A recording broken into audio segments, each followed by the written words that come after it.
I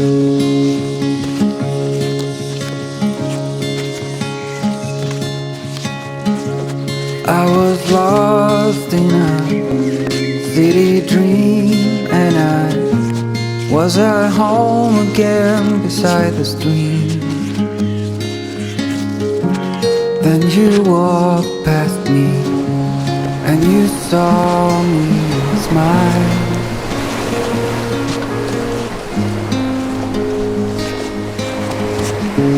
I will never forget the first time when I saw you. I thought I lost my mind. Blue and faded was blown away and left behind.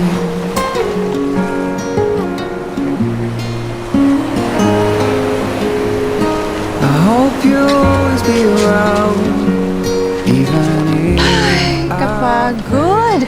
Dala-dala pa ako ng camping chair at camping table. Tapos may ganito palang setup dito. Pinagtitripan ako ng direktor ko So anyway, bago ang lahat, muli niyo ako samahan sa panibagong episode ng ating travel adventure. So tara!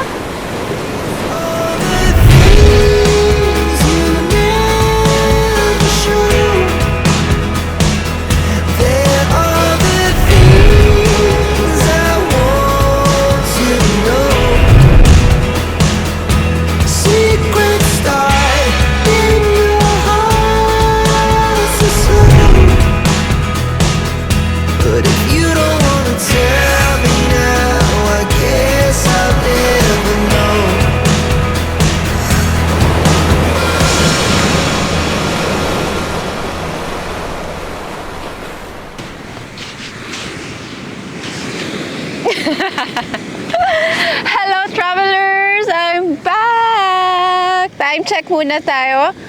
5:02 p.m. na.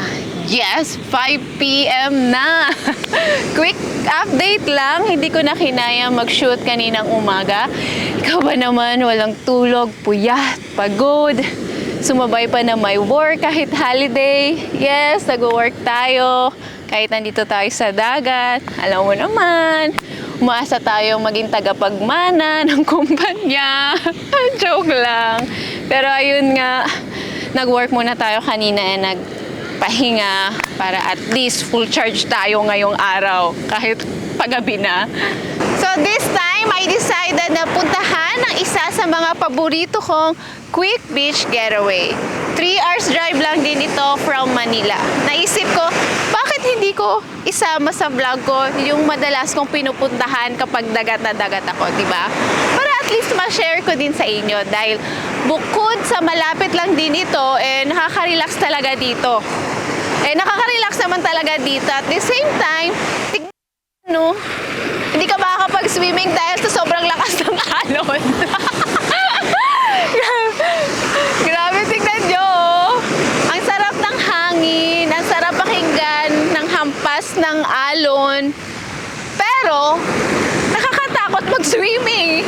Sino mag-swimming kapag ganyan yung alon, di ba? Kaya pagmasdan na lang natin, magmuni-muni na lang tayo. Ganito lang, i-feel yung hangin, pakinggan ang alon. Kasi baka mamatay tayo, malunod tayo sa sobrang lakas ng alon, di ba? Ganito lang tayo. Hindi tayo mag-swimming, aura lang.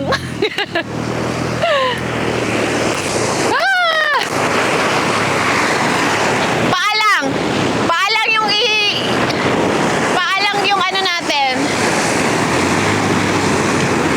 Babasahin. Because I'm scared. So scared.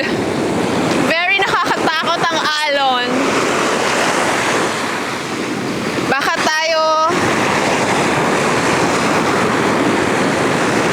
Baka matroma tayo sa dagat at hindi na ako magdagat.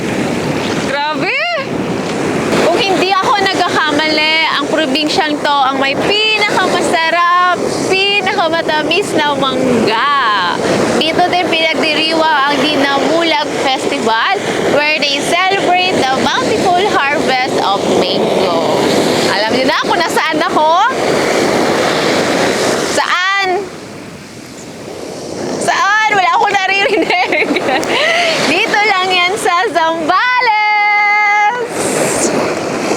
So, tama na yun.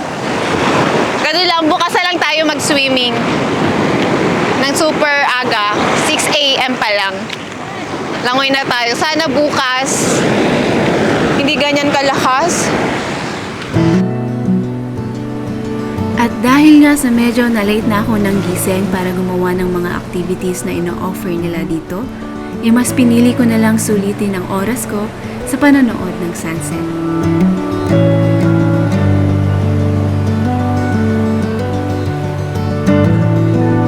Ewan ko hindi ko alam kung sa akin lang ba to, na every time na pinagmamasdan ko ang paglubog ng araw, ay may kakaibang impact sa akin ito.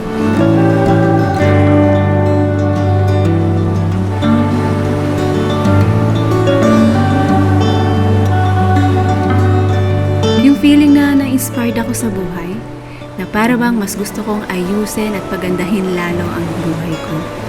Na sa sandaling oras ay nakakalimutan ko ang bigat na dala-dala ko. Hindi ko na iisa-isahin pa kung ano-ano ito, pero siguro naman marami sa atin ay alam kung ano yung pinupunto ko.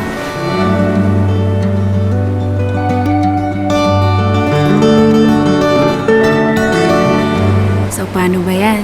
Bibigyan ko muna ng oras ang sarili ko para huminga at samantalhin ang pagkakataon na ito para magkaroon ng payapang kaisipan.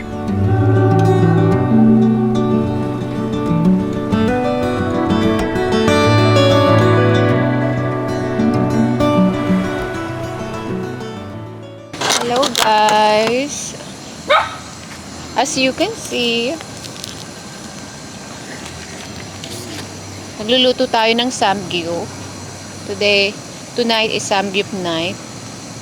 Pero, yung nakikita nyo, hindi ganito yung paraan ng pagluluto ng samgyup.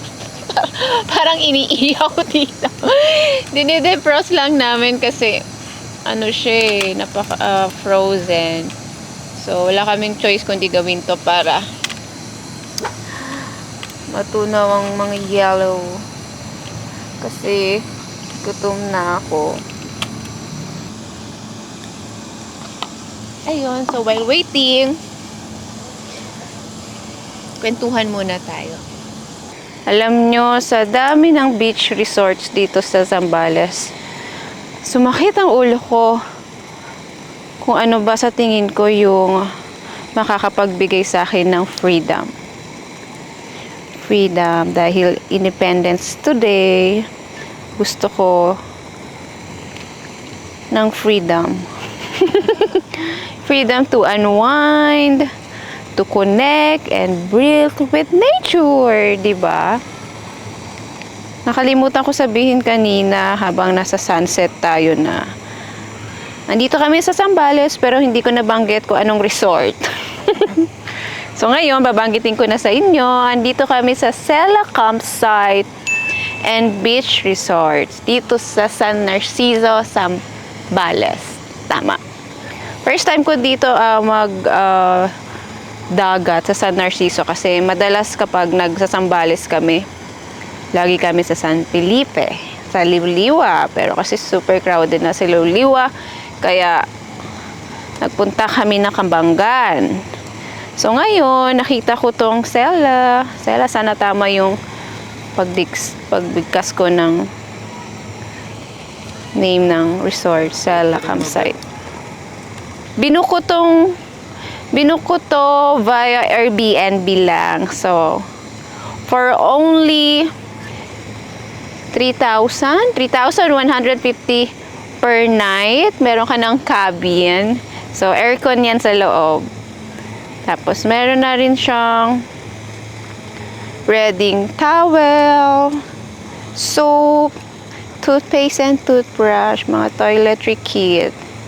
Pero wala dyang CR sa loob. Common bathroom lang dito sa Sela. Pero ang ganda dito. Peaceful yung place. So, bukas ng umaga, ililibot ko kayo ano pa yung ino-offer ni Sela Campsite dito. Okay? Pwede na tayo magluto maya-maya. Tingnan nyo. Ano na nangyayari dito sa beef natin? Pero at least, di ba, pwede na natin siyang lutuin. Later, pwede na tayong kumain. Ayan, at na-defrost na natin ang ating beef. So, ito na ang tunay na paraan paano magluto ng beef samgyup. Kanina kasi ano lang yun. Dinidefrost lang natin. So, ganito talaga. Mukha na siyang sabog-sabog pero mukha lang pero masarap. Sarap lang samgyup nila dito. Plain lang to eh. Beef plain. Lagyan din natin ng enoki para sabay natin kainin. Excuse me. Hindi naman talaga ako yung tagaluto eh. But of course, para sa video. Ako na lang yung magluluto. Wala tayong choice. Video natin to, vlog natin to. Kain! Say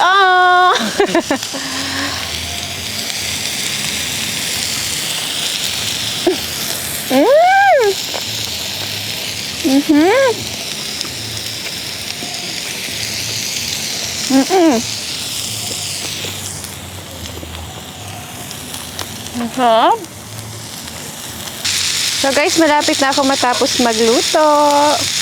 Last na to. So after nito, hindi ko na sa inyo syempre papakita kung paano ako kumain, no? Kasi baka abutin pa tayo ng bukas.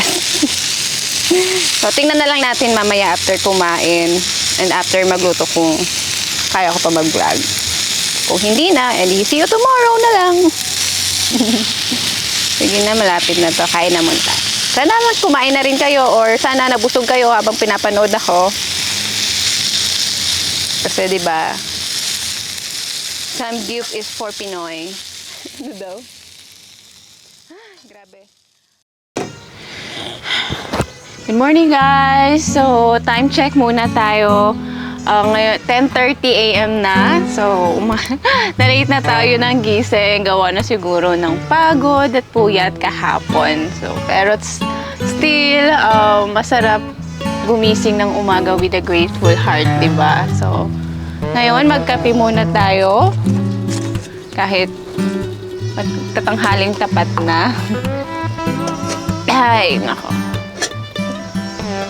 Coffee. Late morning coffee. Kayo ba? Ano yung para sa inyo yung word na freedom? Freedom in life. Comment nyo nga please. Comment down below. Para at least kahit ako, may makukuha din akong thoughts na madadala and mag-remind sa akin everyday. Comment nyo For me kasi yung salitang freedom or kalayaan ng Filipino, since birth, nasa sa atin na yan eh. Wala nang isinilang tayo hanggang sa magkamuwang tayo dito sa mundo. Dala-dala na natin yan. But of course, in our generation, today, bawat tao has different opinions, definitions, or thoughts about freedom. Yung iba explain pa yan in a politics sense, personal independence, pero kahit ano pang definition na yan, lahat tayo wants to be free, right? Freedom is living your life, doing what you want. Kung saan mo gusto, kung saan ka masaya at komportable. Kahit nga kung saan mo gusto kumain mga ganun ba? Kahit saang aspeto ng buhay, pwede natin i-apply yan. Yes, we can enjoy our freedom, your freedom, but hindi ibig sabihin nun, babalewalain na natin yung rights ng iba. Kumbaga, nawawala na yung respeto. Nasa taas ka man or nasa baba, huwag natin i-mindset yung ganun. Kailangan, enjoy our freedom, enjoy your freedom in a good way, parang in a way na may respeto pa din. Ang sarap sa feeling na ine-express mo yung self mo na walang tinatapakan at sinasaktan na ibang tao, di ba? While I'm gazing through my window tonight, I'm remembering the things I have done in my life. Oh,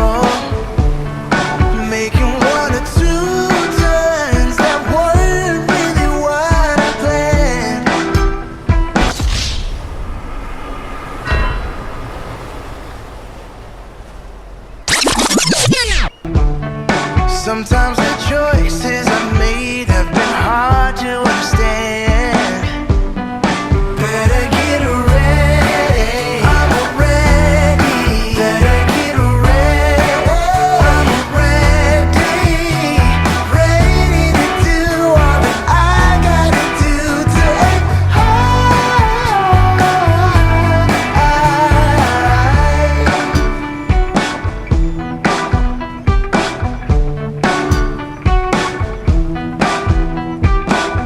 So I look at my reflection.